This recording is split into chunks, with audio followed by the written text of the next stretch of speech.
സ്വാർത്ഥരഹിതമായി ദൈവസംസർഗം മാത്രം ലക്ഷ്യമാകുന്ന ഒരു ദൈവഭക്തി നമുക്കുണ്ടോ? സ്വാർത്ഥത ഏതുമില്ലാത്ത ദൈവസംസർഗം മാത്രം കൊതിക്കുന്ന ഒരു ദൈവഭക്തി മനുഷ്യനുണ്ടോ എന്ന ചോദ്യം. 2, മനുഷ്യ ജീവിതത്തിലെ പ്രതിസന്ധികളിൽ അങ്ങേയറ്റം നമ്പാവുന്നതും മനുഷ്യൻ്റെ അവകാശങ്ങൾ ആദരിക്കുന്നതുമായൊരു നീതി ദൈവത്തിനുണ്ടോ എന്ന 2 ചോദ്യങ്ങൾ. ആവർത്തന ദൈവശാസ്ത്രം പഠിപ്പിക്കുന്നുണ്ട്, നീ നീതിയോടും ഭക്തിയോടും കൂടെ ജീവിച്ചാൽ എല്ലാ അനുഗ്രഹങ്ങളും തന്ന ദൈവം നിന്നെ പോറ്റി പുലർത്തും. ഇതെല്ലാവർക്കും ഇഷ്ടമാണ്.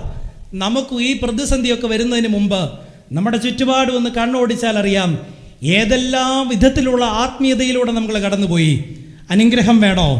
രോഗത്തിന് ശമനം വേണോ? സാമ്പത്തിക ഞെരുക്കളിൽ നിന്ന് വിടുതൽ വേണോ? മുടന്തൻ ചാടണോ?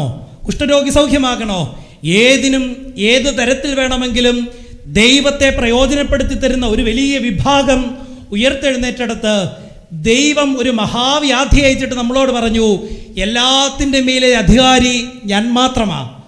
ദൈവത്തോട് കമാൻഡ് ചെയ്യാൻ ഒരു മനുഷ്യനും വളർന്നിട്ടില്ല. അതുകൊണ്ടാണ് ഈ സഭയുടെ ആരാധനകൾ ക്രമീകരിക്കുമ്പോൾ പിതാക്കന്മാർ ഭംഗിയായിട്ട് പറയുന്നു. പ്രത്യേകിച്ച് എനിക്ക് ഏറ്റവും എൻ്റെ ഹൃദയത്തിൽ തട്ടിയിട്ടുള്ള ഒരു രംഗമാണ് വിശുദ്ധ മാമോദീസായിൽ സാത്താനെ ഉപേക്ഷിക്കുവാനായി പൈതലിൻ്റെ മുൻപിലേക്ക് പുരോഹിതൻ തയ്യാറാകുന്നതിന് മുമ്പ് പുരോഹിതനൊരു രഹസ്യ പ്രാർത്ഥന ചൊല്ലുമ്പോൾ പറയുന്നുണ്ട്, ഞാൻ ഉച്ചരിക്കുന്ന വചനങ്ങൾക്ക് എനിക്ക് ശക്തി തരണമേ എന്ന്. പുരോഹിതൻ ബലഹീനനായതുകൊണ്ട് ദൈവത്തോട് നിന്ന് കമാൻഡ് ചെയ്യുകയല്ല, മറിച്ച് ദൈവത്തിൽ നിന്ന് ശക്തി ആർജിച്ച് അത് പകർന്നു കൊടുക്കാനുള്ള പരിശ്രമമാണ്.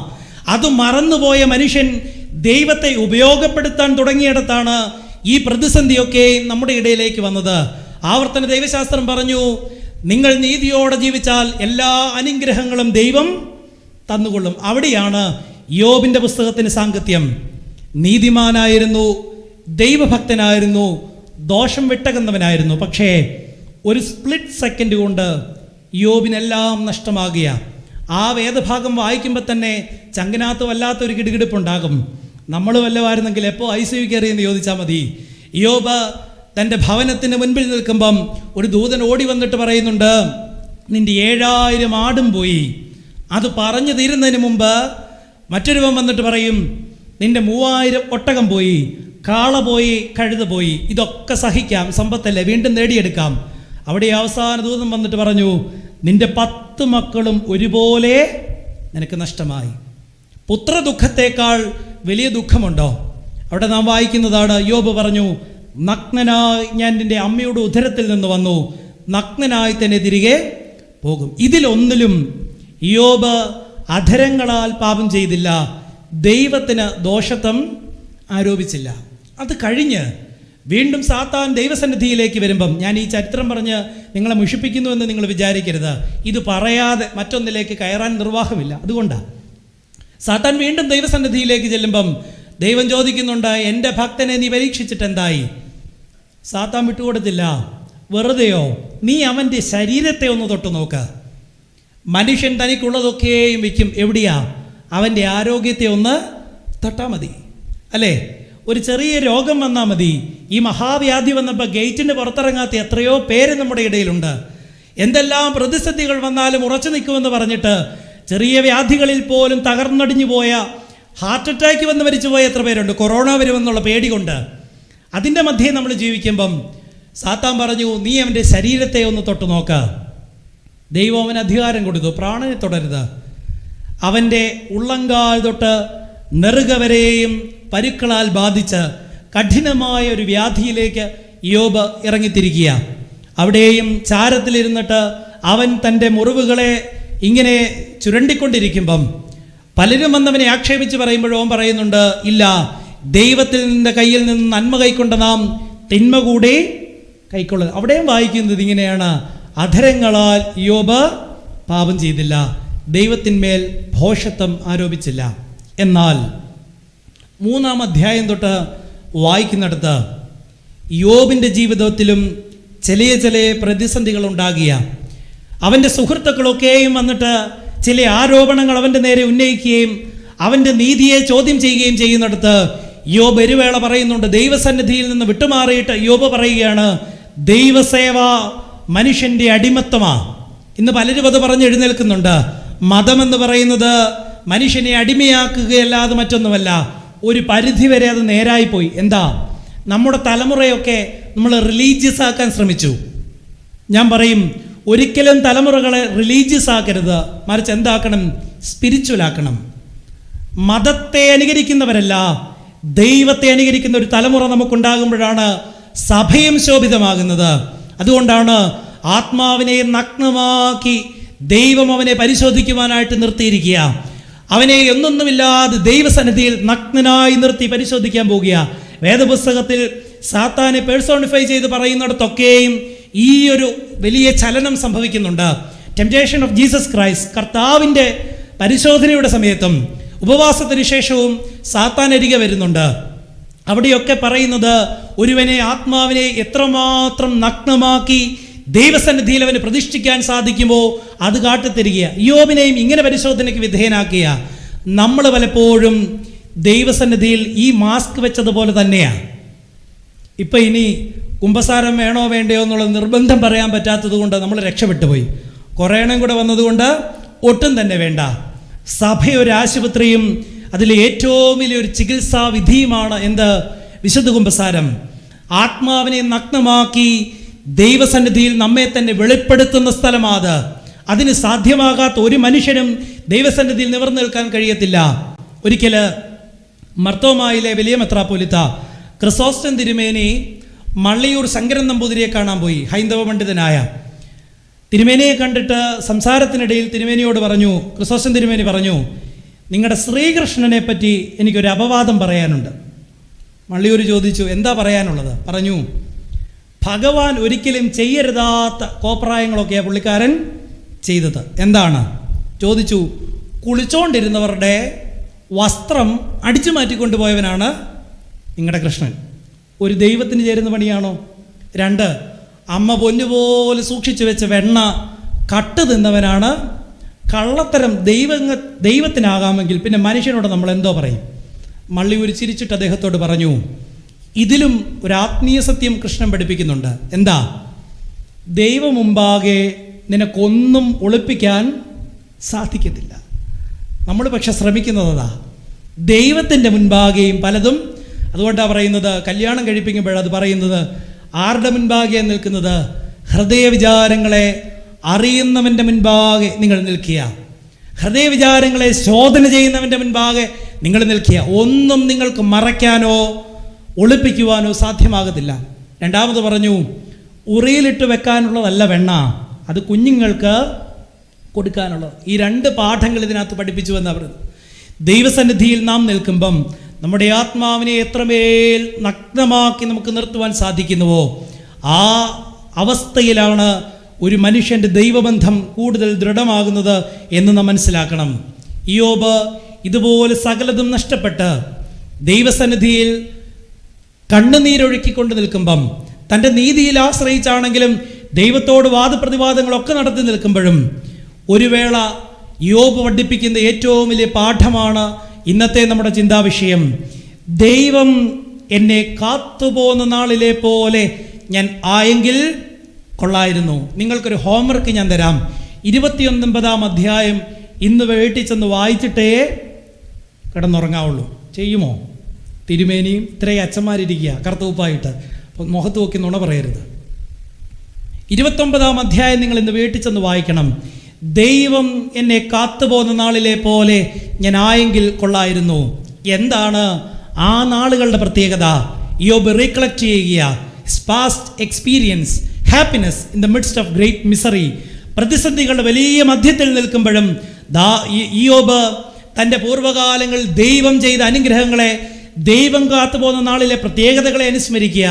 അവൻ പറയുന്നു, 3-ാം വാക്യം, അന്ന് അവൻ്റെ ദീപം എൻ്റെ തലയ്ക്ക് മീതെ പ്രകാശിച്ചിരുന്നു. അന്ന് അവൻ്റെ ദീപം എൻ്റെ തലയ്ക്ക് മീതെ പ്രകാശിച്ചിരുന്നു. വലിയ പ്രതിസന്ധികളുടെ മധ്യത്തിൽ ജീവിതത്തിൻ്റെ കൂരിരുളിൻ താഴ്വരയിൽ യോബ് പറയുകയാണ്, എനിക്ക് എൻ്റെ തലയ്ക്ക് മീതെ ഒരു ദീപം 2 രീതിയിൽ നേരിടാം. ഒന്നെങ്കിൽ വിശ്വാസിയാകണം, അല്ലെങ്കിൽ അവിശ്വാസി. നിങ്ങൾ ഏത് കൂട്ടത്തിൽ പെടും? തൃശ്ശൂരുകാരെന്ന് ഞാൻ പറയുന്നില്ല, ഓർത്തഡോക്സുകാരോടൊരു ചോദ്യം, നിങ്ങൾ ഏത് കൂട്ടത്തിൽ പെടും? ഞാൻ ഉൾപ്പെടെ. വെളിപാട് പുസ്തകം ചെന്ന് വായിച്ചാൽ സമാജംകാരൊക്കെ ഒരുപാട് വായിച്ചതാ. അതിനകത്ത് നമുക്കൊരു വിശേഷണമുണ്ട്. നീ ശീതവാനുമല്ല ഉഷ്ണവാനുമല്ല. എന്തെങ്കിലും ഒരു ക്വാളിറ്റി അത് കാണിക്കാത്തടത്തോളം കാലം പറയും, നീ ശീതോഷ്ണവാനാകിയാൽ എൻ്റെ വായിൽ നിന്ന് ഞാൻ നിന്നെ ഒന്നെങ്കിൽ ചൂടായിരിക്കണം, അല്ലെങ്കിൽ എന്തെങ്കിലും തണുപ്പെങ്കിലും. ഇത് രണ്ടുമില്ലാത്ത നിർജീവാവസ്ഥയിലിരിക്കുമ്പം നമ്മുടെ ദൈവത്തെ പ്രസാദിപ്പിക്കാൻ നമുക്ക് സാധിക്കത്തില്ല. ഒന്നെങ്കിൽ നീ വിശ്വാസിയാകണം. എന്നാൽ ജീവിതത്തിൽ പ്രതിസന്ധികൾ ഉണ്ടാകുമ്പം നിശ്ചയമായും ജീവിതത്തിൽ എന്തുണ്ട്? പ്രതിസന്ധികളുണ്ട്. ഇല്ലാത്ത ഒരു ജീവിതത്തെ നിങ്ങൾക്ക് കാട്ടിത്തരാൻ സാധിക്കുമോ? ഒന്നല്ലെങ്കിൽ മറ്റൊരു വിധത്തിൽ പരിശോധനകൾ നാം നേരിട്ടേ മതിയാകൂ. വേദപുസ്തകം പരിശോധിച്ചാട്ടെ, ദൈവം അനുഗ്രഹിച്ച ജീവിതങ്ങളൊക്കെയും വെറുതെ ദൈവം അനുഗ്രഹിച്ചു വിട്ടതല്ല, മറിച്ച് പൊന്ന് ഊതി ഉരുക്കി കഴിക്കുന്നത് പോലെ ദൈവം കണ്ണുനീരിലിട്ട് ഊതിക്കഴിച്ചെടുത്ത ജീവിതങ്ങളാ. ആ ജീവിതങ്ങളുടെ അവസാനത്തിൽ ദൈവം ടാലി ചെയ്ത് ജീവിതത്തെ കൂടെ പ്രകാശത്തോടു കൂടി നേരിടണമെങ്കിൽ ഈ വലിയ വെളിച്ചം നാം കണ്ടെങ്കിലേ മതിയാകത്തുള്ളൂ. ഞാൻ ലോകത്തിൻ്റെ വെളിച്ചമാകുന്നു. ഇത് പറഞ്ഞവൻ നമ്മളോട് പറയുന്നുണ്ട്, നിങ്ങളുടെ ജീവിതത്തിൽ ഒരു അന്ധകാരത്തിൻ്റെ നാളുകൾ ഉണ്ടായേക്കാം, പക്ഷേ നിങ്ങൾ ധൈര്യമില്ലാതെ പോകരുത്. മറിച്ച് ഈ പ്രകാശത്തിലേക്ക് നിങ്ങളുടെ കണ്ണുകൾ ഉയർത്തണം. അവങ്കിലേക്ക് നോക്കിയവർ പ്രകാശിതരായി, അവരുടെ മുഖം ലജ്ജിച്ചു പോയതുമില്ല. അതുകൊണ്ടാണ് ഈ പ്രകാശത്തിൻ്റെ പ്രത്യേകത എന്താ? സാധാരണ ഒരു ടോർച്ച് അടിക്കുമ്പം ഒരു പ്രകാശം ഉദിക്കും അല്ലേ? തേങ്ങ മോഷ്ടിക്കാൻ കയറിയ തെങ്ങിലിരിക്കുന്ന ഒരു കള്ളൻ്റെ നേരെ ഒരു ടോർച്ച് അടിച്ചാൽ അവൻ്റെ മുഖത്തോട്ട് പഠിക്കുന്ന എന്താ? പ്രകാശമാണ്. പക്ഷെ അവൻ ആ പ്രകാശം നിരാശയാണോ പ്രത്യാശയാണോ? കള്ളനെ സംബന്ധിച്ചുകൊണ്ട് ആ പ്രകാശം നിരാശയാണ്. പലപ്പോഴും ദൈവസന്നിധി വന്നിട്ട് പലതും ചോദിച്ചിട്ട് ദൈവം എനിക്ക് തന്നില്ല എന്ന് പറഞ്ഞ് പരാതിപ്പെടുമ്പം ഈ വെട്ടമാണ് നമ്മുടെ മുഖത്തേക്ക് വരുന്നത്. പ്രത്യാശയില്ലാതെ നിരാശയിലേക്ക് നാം വഴി. എന്നാൽ ക്രിസ്തു തൻ്റെ കുരിശിൽ കിടക്കുമ്പം മറ്റൊരു ടോർച്ച് അടിച്ചു കൊടുത്തൊരു മനുഷ്യനുണ്ട്. അവൻ്റെ പേര്, അവനെക്കുറിച്ച് നമ്മൾ പറയും. നമുക്കാരും പറയാൻ ഇഷ്ടപ്പെടുന്നതല്ല, എങ്കിലും ഈണത്തിൽ ദുഃഖവെള്ളിയാഴ്ച ചൊല്ലും, കള്ളനോടുകൂടി ഞങ്ങളും ചൊല്ലും. വലിയ മിടുക്കന്മാരിരുന്നുണ്ട്, IAS-കാരും പോലീസുകാരും ഒക്കെ ഇരുന്നുകൊണ്ട് പറയാ, കള്ളനോടുകൂടി ഞങ്ങളും. എന്താ ആ കള്ളനെ മാതൃകയാക്കിയത്? He's a person who get sudden reply. ഏറ്റവും ഉടനടി പ്രാർത്ഥനയ്ക്ക് ഉത്തരം കിട്ടിയ മനുഷ്യനാണ് ആര്? ഈ കള്ളൻ. അവനൊരു പ്രകാശം കിട്ടി. എന്താ? ഈ ക്രിസ്തുവിൻ്റെ, ഈ ലോകത്തിൻ്റെ വെളിച്ചം. അതുകൊണ്ട് അവൻ പറഞ്ഞു, കുരിശിൽ നിന്ന് ഇറങ്ങിപ്പോകണമെന്നല്ല പറഞ്ഞത്, പറുദീസയിൽ ഇന്ന് എനിക്കൊരവകാശം, മോക്ഷത്തിൻ്റെ പടിവാതിൽ എനിക്കും. അതുകൊണ്ടാ കുരിശൻ എനിക്ക് അനുഭവമാകുന്നത്, മോക്ഷത്തിലേക്കുള്ള കവാടമായി ഞാനതിനെ സ്വീകരിക്കുന്നുവെന്ന് പറഞ്ഞ കള്ളനോട് ചേർന്ന് കുന്തിരിക്കത്തിൻ്റെ പുകയ്ക്കകത്ത് അത് മറഞ്ഞു പോകരുത്. നമ്മളും പറയണം, കള്ളനോടുകൂടി ഞങ്ങളും ചെല്ലുന്നു. എന്താ? അവൻ കണ്ടെത്തിയ ഈ കുരിശിലൂടെയുള്ള മോക്ഷത്തിൻ്റെ കവാടം ഞങ്ങൾക്കും തുറന്നു തരണം. ജീവിതത്തിൽ നിശ്ചയമായും എന്തുണ്ട്? പ്രതിസന്ധികളുണ്ടാകും. ഇത് ജീവിതം കൊണ്ട് അറിഞ്ഞൊരച്ഛനാ. പലപ്പോഴും ഞാനിത് പ്രസംഗത്തിൽ പറയുമ്പം എന്നെ തിരുമേനിമാരും അച്ഛന്മാരും ഒക്കെ വഴക്ക് പറഞ്ഞു. അപ്പോൾ ഇന്ന് തിരുമേനി എന്നെ വഴക്ക് പറയരുത് എന്നൊരു വലിയ ഒരു അപേക്ഷ വെച്ചുകൊണ്ട് ഞാൻ പറയാം. ജീവിതത്തിൽ നമ്മൾ ഓർക്കും, ഇത് കഴിയുമ്പം ദൈവം എല്ലാം സമൃദ്ധമായിട്ട് തരും. വെറുതെയാ. നമ്മൾ എന്തെങ്കിലും ചെയ്ത് കഴിയുമ്പോഴും ഓർക്കും, ഇതുകൊണ്ട് എനിക്ക് ദൈവം ചിലത് നേടിത്തരും. വെറുതെയാ. എനിക്ക് അടുത്തിടെ കൊറോണ വന്നു. പേടിക്കണ്ട, അതിൻ്റെ സമയമൊക്കെ കഴിഞ്ഞു കേട്ടോ. അതുകൊണ്ട് എന്നോട് ആരും സംസാരിക്കാൻ ഭയപ്പെടുകയൊന്നും വേണ്ട. കൊറോണ വന്ന് എൻ്റെ ശാരീരിക സ്ഥിതി വളരെ മോശമായി. ഞാൻ എൻ്റെ വികാരിയച്ഛനെ വിളിച്ച് എൻ്റെ പള്ളി കല്ലറ ഒക്കെ പറഞ്ഞു. ഞാൻ പറഞ്ഞു, അച്ഛാ, എന്തൊക്കെ വന്ന് മരിച്ചാലും എന്നെ അവിടെ തന്നെ അടക്കണം. നിങ്ങൾ അടക്കിയച്ച പള്ളിക്കകത്ത് നിന്ന് ശുശ്രൂഷ നടത്തും. കാരണം അതുപോലെ ഞാൻ പട്ടുപോയി. എനിക്കല്ലാതെ തന്നെ ചില പ്രതിസന്ധികൾ ശാരീരികമായിട്ടുണ്ടായ സമയമായിരുന്നു. ഞാൻ ഒറ്റയ്ക്ക് 10 ദിവസം ആശുപത്രിയിൽ കിടന്നു. എൻ്റെ വയറ്റിലൊരു വലിയ സ്റ്റിച്ച് ഉണ്ടായിരുന്നതുകൊണ്ട് എനിക്ക് എഴുന്നേക്കാൻ കഴിയത്തില്ലായിരുന്നു. ഈ PP കിറ്റിട്ട നേഴ്സുമാരായതുകൊണ്ട് അതുങ്ങൾ പാവം ഓടി നടന്നിങ്ങനെ കഷ്ടപ്പെടുകയാണ്. അവർ വല്ലപ്പോഴും വരുന്നത്. ആ സമയത്ത് എഴുന്നേൽക്കാൻ കഴിയാതെ വണ്ണം ഞാൻ കിടന്നപ്പം സാധു കൊച്ചുകുഞ്ഞുപദേശിയുടെ പാട്ട് വളരെ അർത്ഥവത്തായി എനിക്ക് തോന്നി. ആരും സഹായമിൽ എല്ലാവരും പാരിൽ കണ്ടും കാണാതെയും പോകുന്നവർ. മാസ്ക് ഉണ്ടെങ്കിലും പാട്. എന്നാൽ എനിക്കൊരു സഹായകൻ വാനിയിലുണ്ടെന്നറിഞ്ഞതിൻ ഉല്ലാസമേ. നമ്മുടെ വിചാരം എന്നെ കൊണ്ട് ഇത് സാധിക്കുമെന്നാണ്. പക്ഷേ ദൈവം ചില അനുഭവങ്ങൾ ജീവിതത്തിൽ തന്നെ പറയും, നിന്നെ കൊണ്ട് ഇതിന് ചിലപ്പം സാധിക്കത്തില്ല. നിരാശ്രയനായി ദൈവമുഖത്തേക്ക് നോക്കുമ്പം ആ പ്രകാശം നിങ്ങളെ എഴുന്നേൽപ്പിക്കണം. യോബ് പറയുകയാണ്, മരണത്തിൻ്റെ താഴ്വര, ജീവിതത്തിൻ്റെ പ്രതിസന്ധികൾ ഉണ്ടാകുമ്പോഴൊക്കെയും എന്നെ താങ്ങുന്ന, എന്നെ വഴി നടത്തുന്ന ഒരു പ്രകാശം എൻ്റെ തലയ്ക്ക് മീതെ ഉണ്ടായി. അതെവിടം കൊണ്ടോ എനിക്ക് നഷ്ടമായി പോയി. എൻ്റെ ജീവിതത്തിലെ ഏറ്റവും വലിയ നഷ്ടം ഇതാണെന്ന് പറയുകയാണ്. ഒരു ശിഷ്യൻ ഒരു ഗുരുവിൻ്റെ മുമ്പിൽ നിന്നുകൊണ്ട് കരഞ്ഞുകൊണ്ടിരിക്കുക. ഗുരു ചോദിച്ചു, നിനക്ക് എന്താ നഷ്ടമായത്? അവൻ പറഞ്ഞു, ഭക്ഷണമായിരുന്നുവെങ്കിൽ ഞാൻ പട്ടിണി കിടന്നേനെ, വസ്ത്രമായിരുന്നുവെങ്കിൽ ഞാൻ നെയ്തെടുത്തേനെ, പാനപാത്രമായിരുന്നുവെങ്കിൽ ഞാൻ ഇരന്നു വാങ്ങിയേനെ. I lost my dreams. എനിക്ക് എൻ്റെ സ്വപ്നങ്ങൾ നഷ്ടമായി. പലപ്പോഴും ജീവിതത്തിൽ വലിയ പ്രതിസന്ധികൾ ഉണ്ടാകുമ്പം നമ്മൾ നിരാശയിലേക്ക് വഴുതി പോകും. കാരണം എന്താ? അവിടെയാണ് one's faith and character is tested at the time of adversities. പ്രതിസന്ധികളുടെ മധ്യത്തിലാണ് ഒരുവൻ്റെ വിശ്വാസവും വ്യക്തിത്വവും ശോധന ചെയ്യപ്പെടുന്നത്. അതിനുവേണ്ടി ദൈവം പരിശോധനകൾ അയക്കും നിശ്ചയം. ഇവൻ പറയുകയാണ്, എനിക്കെൻ്റെ ജീവിതത്തിൽ എൻ്റെ സ്വപ്നങ്ങളെ എനിക്ക് നഷ്ടമായി. എന്നാൽ നഷ്ടപ്പെട്ടു പോയവനും ഓടിയെത്താവുന്ന ഒരേ ഒരു സ്ഥലമാണ് ദൈവസന്നിധി. അതുകൊണ്ടാണല്ലോ ഒരു സ്ത്രീക്ക് അവളുടെ കന്യകാത്വം നഷ്ടപ്പെട്ടാൽ വീണ്ടെടുക്കാൻ സാധിക്കുമോ? ശാസ്ത്രം പറയും പറ്റത്തില്ല. പക്ഷെ ദൈവസന്നിധിയിൽ അതും സാധ്യമാകും. അതുകൊണ്ടാണല്ലോ പാപിനിയായ സ്ത്രീ ക്രിസ്തുവിൻ്റെ മുൻപാകെ വരുമ്പം ഒരു ഉപാധിയെ കർത്താവ് വെക്കുന്നുള്ളൂ, ഇനിമേലാൽ പാപം ചെയ്യരുത്. നമുക്കും ഇതുപോലെ ഒരു വാതിൽ തുറന്നിട്ടുണ്ട്. ഒരു കാര്യം മാത്രം ചെയ്താൽ മതി, അവിടേക്ക് ഓടിയെത്തുവാനുള്ള പരിശ്രമം. വീഴും, വീണ്ടും വീണ്ടും വീഴും, പക്ഷേ എഴുന്നേൽക്കാനുള്ള പരിശ്രമം ചെയ്യുന്നവനാരോ? അതുകൊണ്ടാണ് നെൽസൺ മണ്ടേല പറയും, നിരന്തരം പരിശ്രമിച്ചു കൊണ്ടിരിക്കുന്ന പാപിയാണ് വിശുദ്ധൻ. വിശുദ്ധൻ എന്ന് പറഞ്ഞാൽ ആരാ? നിരന്തരം എഴുന്നേൽക്കുവാൻ പരിശ്രമിച്ചു കൊണ്ടിരിക്കുന്ന ഒരു പാപിയാ. വീഴുമെന്നുള്ളത് നിശ്ചയമോ, പക്ഷേ എൻ്റെ പ്രകാശത്തിലേക്ക് ഞാൻ എഴുന്നേൽക്കും, അതിനുള്ള പരിശ്രമം നടത്തുന്നവനാ. അവൻ്റെ ദീപം എൻ്റെ തലയ്ക്ക് മീതെ പ്രകാശിക്കണം. ദാവീദ് പറയുന്നു, കൂരിരുൾ താഴ്വരയിൽ കൂടി നടന്നാലും ഞാൻ ഒരനർത്ഥവും ഭയപ്പെടുകയില്ല, നിന്റെ വടിയും കോലും എന്നെ ആശ്വസിപ്പിക്കുന്നു. ഏതൊക്കെ അനുഭവങ്ങൾ എൻ്റെ ജീവിതത്തിലുണ്ടായാലും ദൈവഭക്തനായി ഞാൻ തളർന്നു പോകുകയില്ല എന്ന് പറയുകയാണ്. അതുകൊണ്ടാണല്ലോ വേദപുസ്തകത്തിൽ ദൈവത്തിന് പേരിട്ട ഒരു അടിമ പെൺകുട്ടിയുണ്ട്. അവളുടെ പേര് ഹാഗാർ എന്ന. നമ്മൾ പലപ്പോഴും പരിശോധനകൾ വരുമ്പോൾ ദൈവത്തെ ചോദ്യം ചെയ്യാറുണ്ട്. ഹാഗാറും ജീവിതത്തിൽ വലിയ പരിശോധനയുണ്ടായി ഓടിപ്പോവുകയാണ്. ഹാഗാറിന് മുൻപാകെ ദൈവം പ്രത്യക്ഷപ്പെട്ടിട്ട് മരുഭൂമിയിൽ അവളോട് പറഞ്ഞ വാചകം എന്താണെന്ന് നിങ്ങൾ പരിശോധിച്ചിട്ടുണ്ടോ? സൂക്ഷ്മമായി പരിശോധിക്കണം. വേദപുസ്തകം പറയുന്നു, ഹാഗാറിന് മുൻപിൽ ദൈവം പ്രത്യക്ഷപ്പെട്ട് പറയുകയാണ്, നിന്നെ പീഡിപ്പിച്ച സാറായുടെ അടുക്കിലേക്ക് തന്നെ നീ മടങ്ങി പോകാം. ഇതെന്തൊരു ദൈവവാ!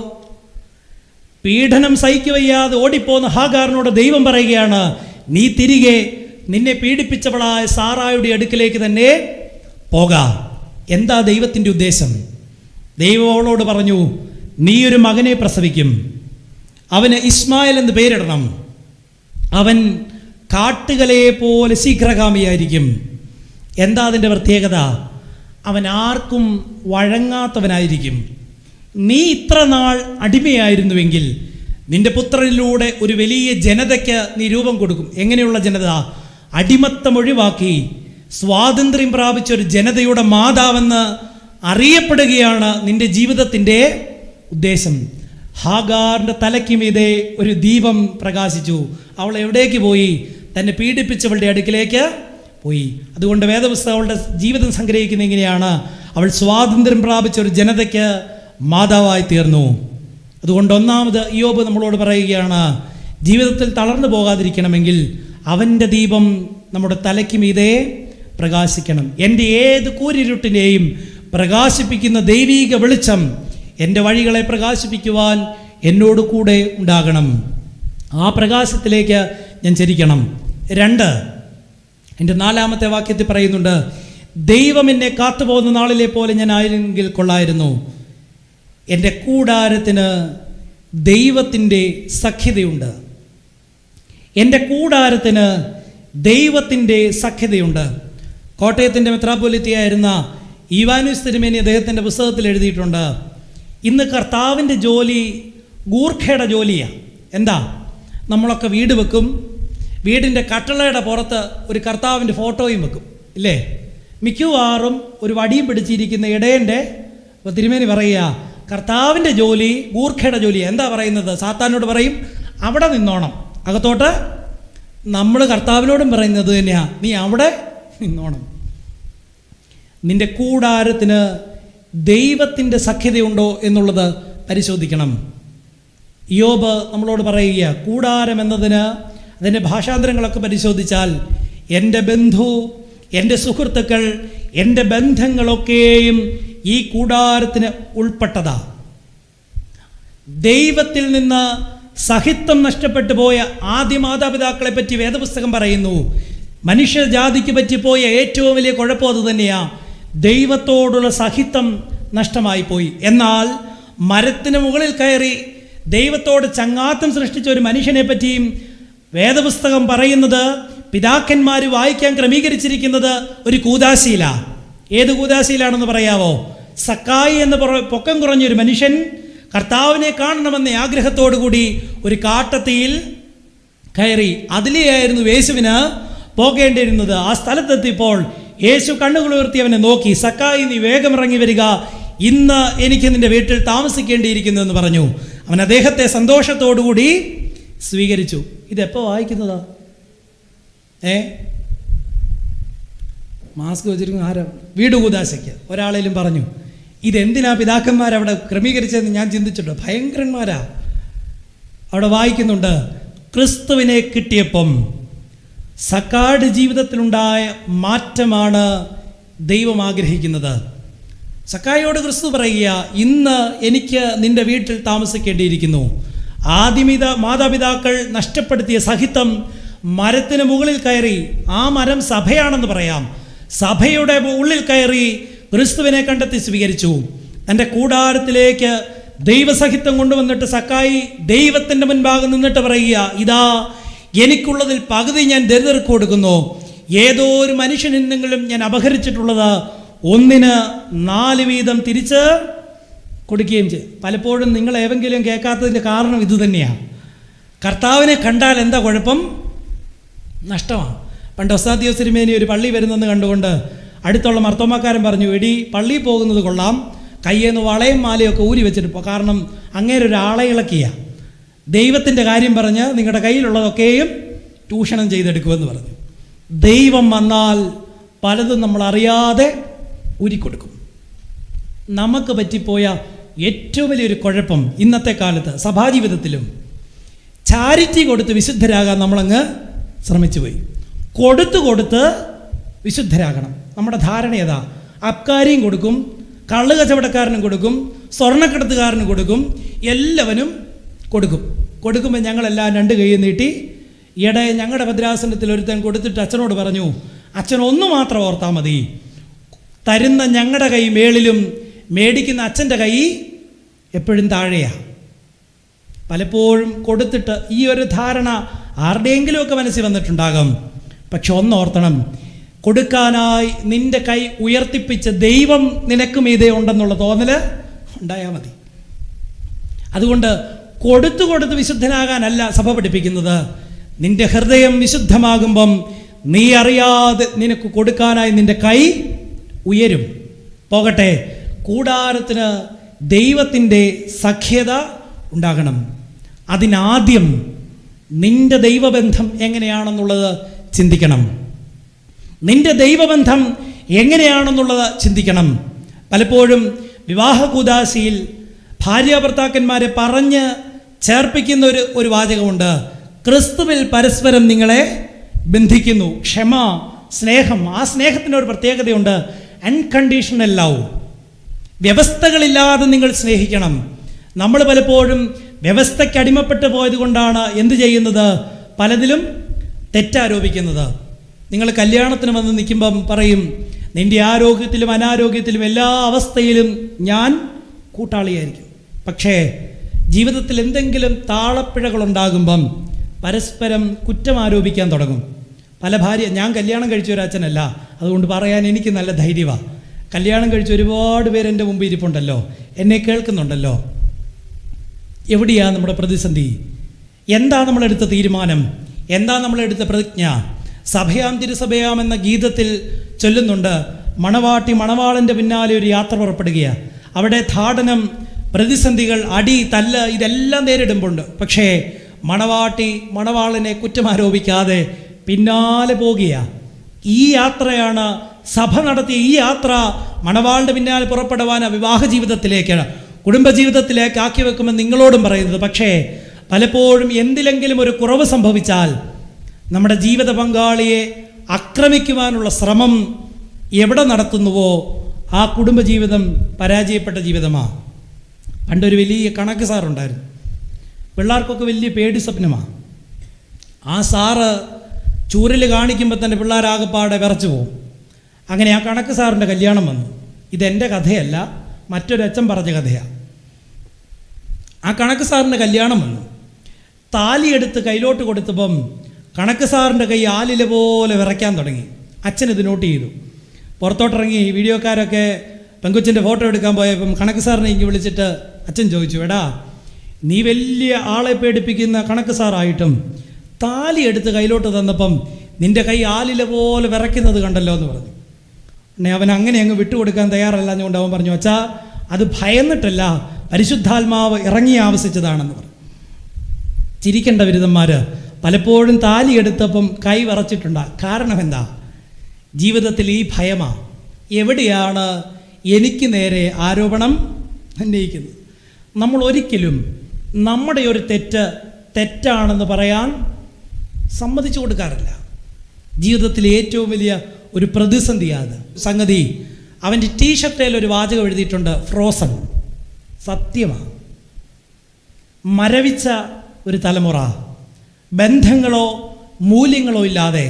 നിങ്ങളൊന്ന് പരിശോധിച്ചാലറിയാം, ഇപ്പോഴിറങ്ങുന്ന സിനിമകളും പരസ്യങ്ങളും വണ്ടികളുടെ പേരും ഒക്കെ ഒന്ന് ചോദിച്ചാലറിയാം, ഒരു നെഗറ്റീവ് കൊണോട്ടേഷൻ തരുന്നത് മാത്രമാണ്.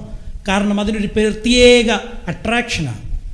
ഒരു ചെറുപ്പക്കാരൻ അവൻ്റെ ബുള്ളറ്റിൽ എഴുതി, ആരും ഒരിക്കലും സഞ്ചരിക്കാത്ത വഴികളിലൂടെ ഒരു ഭ്രാന്തനെ പോലെ. ഒരു ചെറുപ്പക്കാരൻ എഴുതിയതാ, ആരും ഒരിക്കലും സഞ്ചരിക്കാത്ത വഴികളിലൂടെ ഒരു ഭ്രാന്തനെ പോലെ.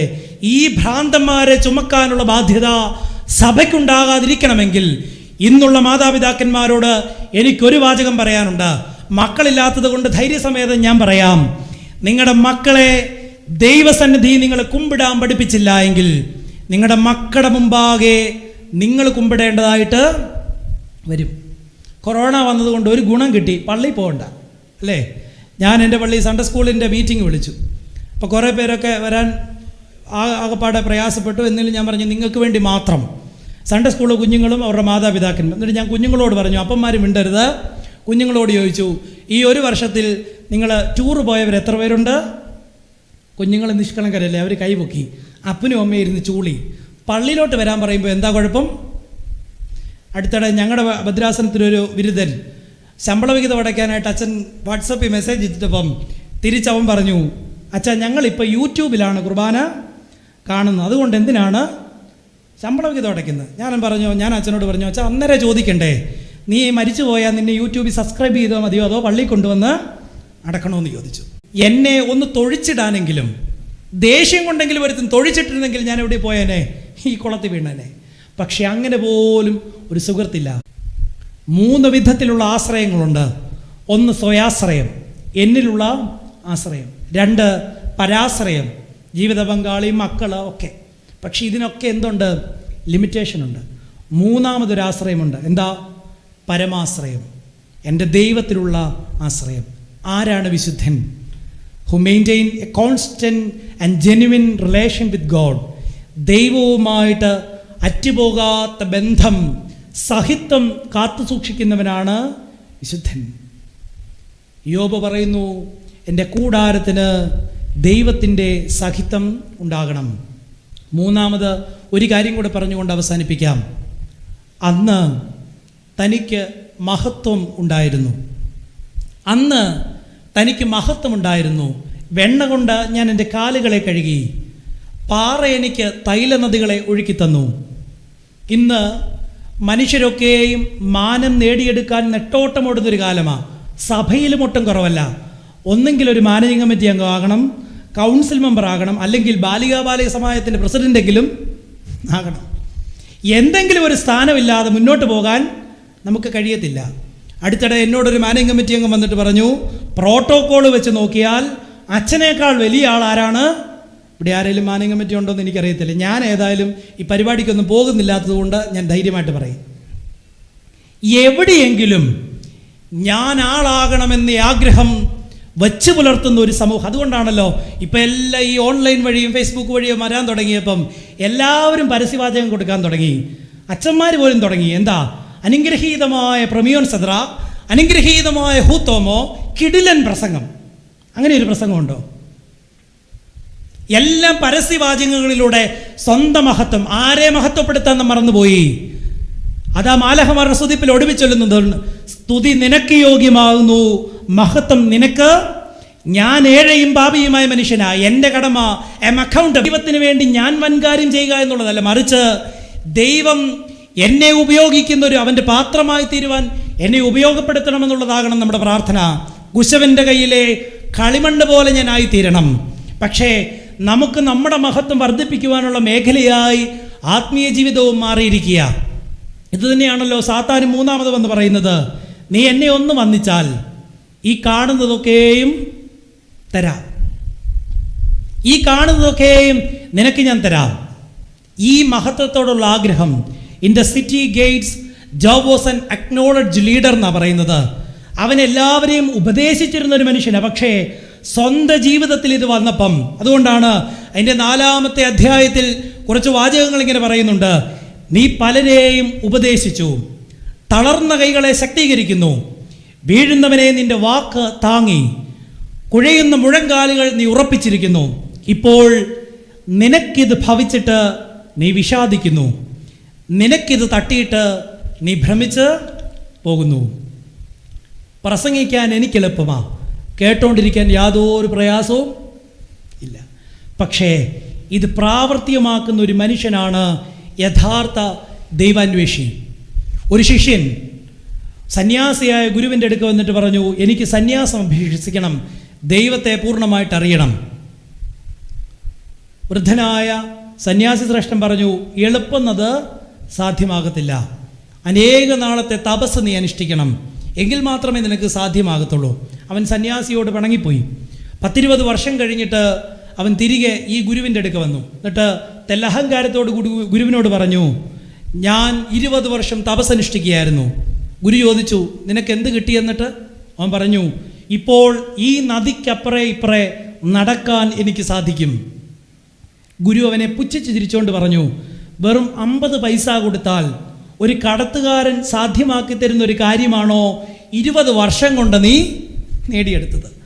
നമ്മളെങ്ങനെയാ ഈ 50 നോമ്പൊന്ന് ഇറച്ചിയും മീനും കഴിക്കുക? Infant baby into the perilous waters of the heathen land. അവൾ എങ്ങനെയാണ് അയച്ചത്? അവൾ ഒരു ഞാങ്ങണ കൊണ്ടൊരു പെട്ടയുണ്ടാക്കി, അതിൽ വെള്ളം കടക്കാതെ വണ്ണം പ്രാർത്ഥന കൊണ്ട് അത് പൊതിഞ്ഞു കെട്ടി, അതിൽ തൻ്റെ കുഞ്ഞിനെ കിടത്തി. She did her level best. അവൾക്ക് ചെയ്യാവുന്നതിൻ്റെ പരമാവധി ചെയ്ത് ആ കുഞ്ഞിനെ വിട്ടു. ആ കുഞ്ഞ് എവിടെ എത്തിപ്പെട്ടു? കൊട്ടാരത്തിലെത്തി. കൊട്ടാരത്തിൽ അവൻ വളർത്തപ്പെട്ടു. പക്ഷേ ദൈവത്തിൻ്റെ വഴിയിലല്ലായിരുന്നു അവൻ. അതുകൊണ്ടാണ് മോശ ഒരു സംഘത്തിൻ്റെ 2 പേരുടെ തർക്കം തീരാൻ ചെല്ലുമ്പം മോശ ഇടത്തോട്ടും വലത്തോട്ടും നോക്കിയിട്ട് എന്തു ചെയ്തു? ന്യായത്തീർപ്പ് അവൻ തന്നെ ചെയ്തു. സ്വന്തം ബലത്തിൽ വേരൂന്നി മോശ അവനെ കൊന്നു, കുഴിച്ചു മൂടി, FIR ക്ലോസ് ചെയ്തു. മുൻപോട്ട് മോശ വീണ്ടും നടന്നു. പക്ഷെ ദൈവം മോശയെ കൊട്ടാരത്തിൽ നിന്ന് ഇറക്കി. എത്ര വർഷം ആടുകളെ മേയ്ക്കാൻ വിട്ടു? 40 വർഷം ആടുകളുടെ ഇടിയും തൊഴിയും കൊള്ളാൻ മോശയെ വിട്ടു. ഒരു പ്രകാശത്തിൽ ദൈവം അവന് പ്രത്യക്ഷനായി. മോശയോട് പറയുന്നൊരു വാചകമുണ്ട്, stop there, untie your sandals.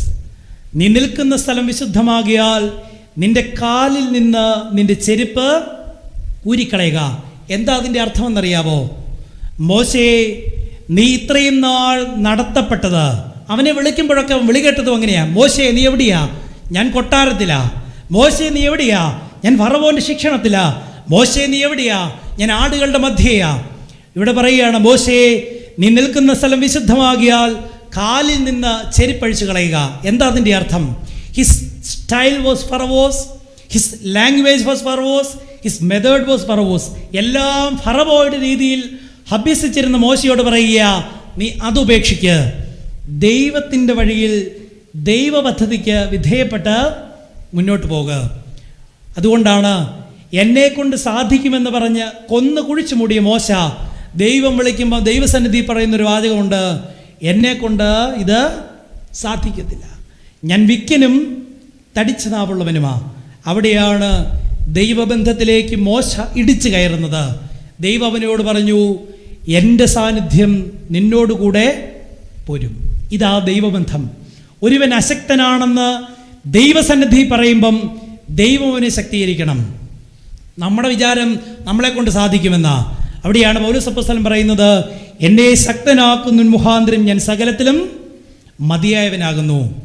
മോശയ്ക്ക് ഈ ധാരണ വിട്ടുകളയാതിരിക്കാനായിരിക്കണം മോശയോട് പറഞ്ഞു, നീയാണ്ട് ആ വടി കൂടി എടുത്തോ, ഒന്ന് ആഞ്ഞടിച്ചാൽ ഒടിഞ്ഞു പോകാമായിരുന്ന ഒരു ഉണക്കക്കമ്പും കൂടെ കയ്യിലെടുത്തോ. എന്താ? ഈ നിതാന്ത സാന്നിധ്യത്തെ നീ മറന്നു പോകാതിരിക്കാതെ വണ്ണം, ദൈവം മഹിമപ്പെടണമെന്ന ബോധം നിന്റെ ഉള്ളിലുണ്ടാകേണ്ടതിന് വടിയെടുത്ത് നീ പുറപ്പെടുക. മോശയുടെ ആ യാത്രയാണ് ദൈവബന്ധത്തിൽ വേരൂന്നി ദൈവസഹിതത്തിൽ ദൈവമഹത്വത്തിന് വേണ്ടി പോയത്. അതുകൊണ്ട് മോശ, ഒളിച്ചോടിപ്പോയവനായ മോശ ഫറവോന്റെ മുൻപാകെ നേരെ നിന്നിട്ട് പറഞ്ഞു, ഞാൻ യഹോവയുടെ മനുഷ്യൻ. ഏത് പ്രതിസന്ധിയുടെ മുൻപിലും, ഏത് പ്രശ്നത്തിൻ്റെ മുൻപിലും, ഏത് ശത്രുവിൻ്റെ മുൻപിലും നമുക്കിത് പറയാൻ സാധിക്കണം. നോമ്പതല്ലേ പഠിപ്പിക്കുന്നത്?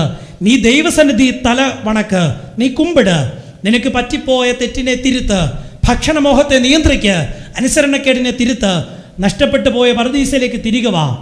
തിരികെ വന്നു കഴിയുമ്പം നിനക്ക് കിട്ടുന്ന ശക്തി എന്താ? ശത്രുവിന് നേരെ തോൽക്കാത്ത ആയുധം ധരിച്ച് നിനക്ക് മുന്നോട്ട് പോകാനായിട്ട് സാധ്യമാകും. ഇത് ദൈവഭക്തർക്ക് മാത്രം സാധ്യമാകുന്നതാ. മോശയുടെ ഉദാഹരണം കൊണ്ട് തീരുന്നില്ല. ഇസ്രായേലിൻ്റെ മധുരഗായകനായ ഒരു രാജാവുണ്ടല്ലോ, ശക്തനായൊരു രാജാവ്, ദാവീദെന്ന അവൻ്റെ പേര്. അവൻ പറയുന്നുണ്ട്, there was aberration in David's life through a bathing woman. കുളിക്കുന്ന ഒരു സ്ത്രീ മുഖാന്തരം പാപത്തിലേക്ക് ഇറങ്ങിത്തിരിച്ച ദാവീദ് ദൈവത്തോട് പ്രാർത്ഥിക്കുകയെന്ന്, beat me, purge me, cleanse me, എന്നെ അലക്കണം, എന്നെ കീറണം, എന്നെ ശുദ്ധീകരിക്കണം. ഞാൻ എൻ്റെ അമ്മയുടെ ഉദരത്തിൽ മുതൽ പാപിയായ ഒരു മനുഷ്യനാ, നീ എന്നെ ശുദ്ധീകരിക്കണം. ദാവീദ് രാജാവ് ദൈവസന്നിധി പറഞ്ഞു. അതുകൊണ്ടാണ് ദൈവത്തിൻ്റെ ക്രിസ്തുവിൻ്റെ വംശാവലിയിൽ അവൻ്റെ നാമം ഉൾപ്പെടുന്നത്. ഇത്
ദൈവം ചില ചോദ്യങ്ങൾ യോബിനോട് ചോദിക്കുക. ഞാൻ ഈ ഭൂമിക്ക് അടിസ്ഥാനമിട്ടപ്പോൾ നീ എവിടെയായിരുന്നു? ഒരു ചോദ്യത്തിന് പോലും യോബിന് മറുപടി ഉണ്ടായിരുന്നില്ല. ഒറ്റ ചോദ്യത്തിന് പോലും യോബിന് മറുപടി ചെയ്യാൻ സാധിക്കുകയില്ല. യോബ് പറയുന്നുണ്ട്, നിന്നെ കുറിച്ച് ഒരു കേൾവി മാത്രമേ ഞാൻ കേട്ടിരുന്നുള്ളൂ, ഇപ്പോഴോ എൻ്റെ കണ്ണാൽ ഞാൻ കണ്ടിരിക്കുന്നു. യഥാർത്ഥ ദൈവാനുഭവം യോബിന് സാധ്യമാക്കിയത് ഈ പരിശോധനയാണ്. അതുകൊണ്ട് ജീവിതത്തിൽ ഈ പ്രതിസന്ധികളൊക്കെ ഉണ്ടാകുമ്പം യോബിൻ്റെ പുസ്തകം യോബിൻ്റെ ജീവിതത്തിലൂടെ പറഞ്ഞു തരുന്ന സന്ദേശം മറ്റൊന്നുമല്ല. 3 ആശയങ്ങളെ നമുക്കിതിൽ നിന്ന് ഊതിക്കഴിച്ചെടുക്കാം. പരമാധികാരി എൻ്റെ ദൈവം മാത്രമാണ്. എൻ്റെ ജീവിതത്തിൻ്റെ പരമാധികാരം ആർക്കാ? എനിക്കാണോ? അല്ല, എൻ്റെ ദൈവത്തിന് മാത്രമാണ്. അതുകൊണ്ടാണല്ലോ ദൈവം പറഞ്ഞ് വീട്ടിൽ കയറി ഇരിക്കാൻ പറഞ്ഞപ്പം എല്ലാവരും ഇരുന്നോ? പരമാധികാരി നമ്മുടെ ദൈവമാണ്. സൃഷ്ടിച്ചവനറിയാം, മെനഞ്ഞവനറിയാം ഇതിനെ എങ്ങനെ മുന്നോട്ട് കൊണ്ടുപോകണമെന്ന്. 2, ദൈവത്തിന് ഒരു പദ്ധതിയുണ്ട്. അതുകൊണ്ടാണ് ഞാൻ ഹാഗാറിൻ്റെ ജീവിതം പറഞ്ഞത്.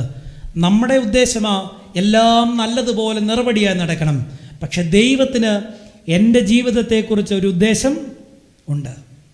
അതിന് കീഴ്പ്പെടുക മാത്രമാ. എൻ്റെ പദ്ധതിയിലൂടെ ദൈവത്തെ നടത്തുന്നതല്ല ആത്മീയത, ദൈവത്തിൻ്റെ പദ്ധതിയിലൂടെ ഞാൻ നടക്കുന്നതാ. നമ്മളൊരു പാട്ട് പാടും, നിൻ്റെ ഹീതം പോലെ എന്നെ വേണ്ട, വെറുതെ നുണ പാടണ്ട. നമ്മുടെ ഉള്ളിലെ ആഗ്രഹം എന്താ? എൻ്റെ ഹിതം പോലെ തന്നെ എന്നെ നടത്തണം. അതല്ല, ദൈവപദ്ധതിക്ക് വിധേയപ്പെടണം. 3, എൻ്റെ ദൈവമേ, എനിക്ക് തരാൻ നിൻ്റെ കയ്യിൽ ഒരു അനുഗ്രഹമുണ്ട്. എൻ്റെ ദൈവമേ, നിനക്ക് തരാൻ, എനിക്ക് തരാനായിട്ട് നിൻ്റെ കയ്യിൽ ഒരു അനുഗ്രഹമുണ്ട്. ഈ 3 ബോധ്യങ്ങൾ നമുക്കുണ്ടായാൽ നമ്മുടെ ക്രിസ്തീയ ജീവിതം ഏറ്റവും സുഖമുള്ള ജീവിതമായി മാറും, ഏറ്റവും അനുഗ്രഹപ്രദമായ ജീവിതമായി മാറും. പദ്ധതിയുള്ളവന്, എൻ്റെ ജീവിതത്തെക്കുറിച്ചൊരു ലക്ഷ്യമുള്ളവന് എനിക്ക് തരാൻ ഒരു അനുഗ്രഹവും കരുതി വച്ചിട്ടുണ്ട്. അതുകൊണ്ടാണ് യോബിൻ്റെ പുസ്തകം വളരെ അനുഗ്രഹപ്രദമായിട്ടാണ് സംഗ്രഹിക്കുന്നത്. യോബിന് ഞാൻ പറഞ്ഞു, ചോദ്യം ചോദിക്കുമെന്ന്, എല്ലാം ഇരട്ടിയായിട്ട് ദൈവം കൊടുത്തു. 7000 ആടുണ്ടായിരുന്ന യോബിന് എത്ര ആടിനെ കൊടുത്തു? ഈ തൃശ്ശൂർ കുന്നംകുളംകാരൊക്കെ കണക്ക് പറയാൻ മിടുക്കരാന്ന് ഞാൻ കേട്ടിട്ടുണ്ട്. 7000 ഉണ്ടായിരുന്നവർക്ക് എത്ര കൊടുത്തു? പൊട്ടന്മാരാണോ? അത്രയാ? തിരുമേനി ഇരിക്കുന്നുകൊണ്ടാണോ? 14000. 3000 ഒട്ടകം ഉണ്ടായിരുന്നവന് 6000. കണക്കൊക്കെ അറിയാം, വരുന്നുണ്ട് പുറത്തോട്ട്. 1000 കാള ഉണ്ടായിരുന്നവന് 2000. 500 പെൺകഴുതി ഉണ്ടായിരുന്നവന്. ഈ 3 ബോധ്യങ്ങൾ നമ്മെ വഴി നടത്തണം. ഒരു കഥ കൂടെ പറഞ്ഞുകൊണ്ട് അച്ഛൻ്റെ അധിക പ്രസംഗം അവസാനിപ്പിക്കട്ടെ. ഒരിക്കൽ ഒരു സ്ഥലത്തൊരു കെട്ടിടത്തിന് തീ പിടിച്ചു. നാട്ടുകാരെല്ലാം കൂടെ ഫയർഫോഴ്സിനെ വിളിച്ചു.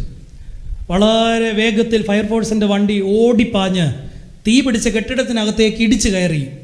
ഫയർഫോഴ്സ് ഉദ്യോഗസ്ഥരൊക്കെ വന്ന് തീ ഒരു വിധത്തിലൊക്കെ അണച്ചു.